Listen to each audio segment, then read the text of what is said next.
Hello po, Dr. Richard Mata po. Ituturo ko ngayon kung paano gumawa ng homemade oral rehydrating solution o yung tinatawag nating ORS. Ito po ay isang knowledge or skill na dapat alam ng buong bansa. Hindi lang doktor, pati kasambahay, engineer ka man, kahit teacher ka man, kailangan alam mo to dahil ito pong paano gumawa ng homemade oral rehydrating solution ay life-saving. Alam natin itong ORS or Orisol, nabibili ito. Pupunta ka ng butika, nabibili ito itong powder, lalagay mo sa tubig, may nabibiling ganon. Meron ding libre sa mga health centers. Pero, hindi mo kasi alam kailan mo ito kailangan. For example, alas 2 ng umaga, asan ang butika dyan, asan ang health center.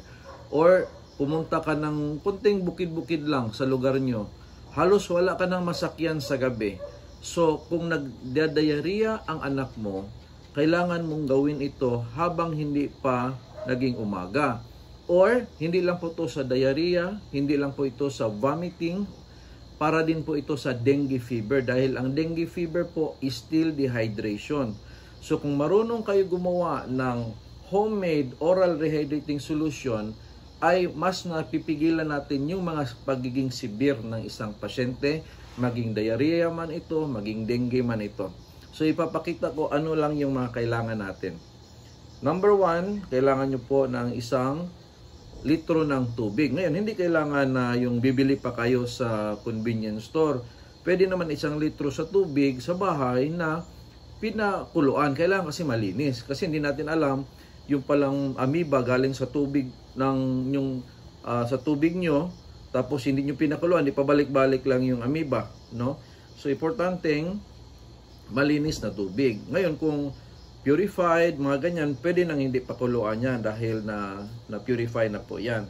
So ito po yung isang pitsil, tapos ito po ay asin at asukal at kutsarita. So baso, ito pang level up ko lang yan, papakita ko po paano. So ganito po paano gumawa ng homemade oral rehydrating solution. So sa isang pitsil, ibubuhos nyo po yung 1 litro ng malinis na tubig.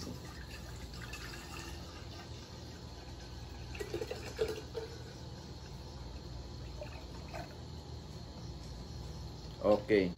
Para din nyo po makalimutan, ang importante po na combination or mixture ay 6 na kutsaritang asukal at kalahating kutsaritang asin. Yan po ang mixture na kailangan.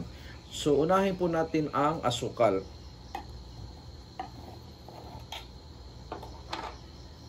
So, yung asukal po, hindi po siya yung ganitong kadami. Dapat po, i-level po natin. So, pwede po yung 1 kutsilyo, i-level mo ng ganyan. So, yan lang po. No? Kasi kung sobra, pwede rin makastimulate ng diabetes. So, this is 1, 2, 3, 4, 5,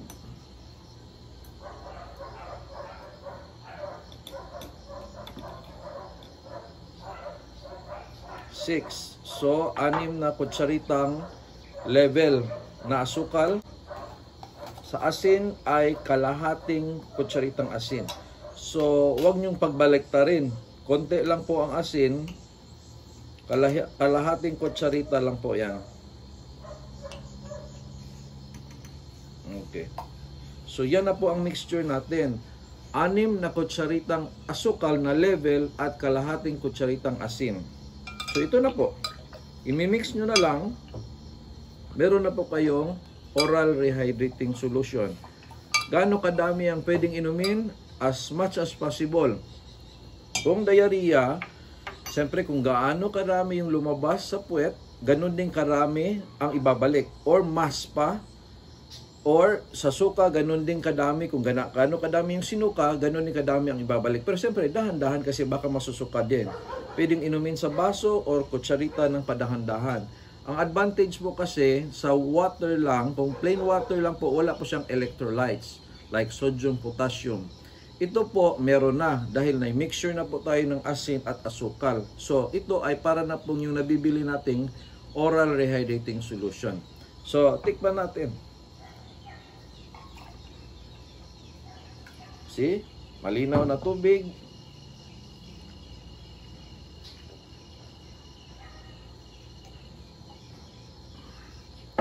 Actually, refreshing siya. At may lasa siya pero hindi siya super tamis, hindi din siya maalat. So, huwag po kayong matakot na gawin ito dahil life-saving po ito. Pwede itong gawin sa bahay. At please, ituro nyo ito sa lahat ng pwede nyong turuan, lalo na sa mga bukid-bukid. Dahil kawawa po sila pag nagdiarrhea sila, namamatay lang sila dahil wala lang silang hydration.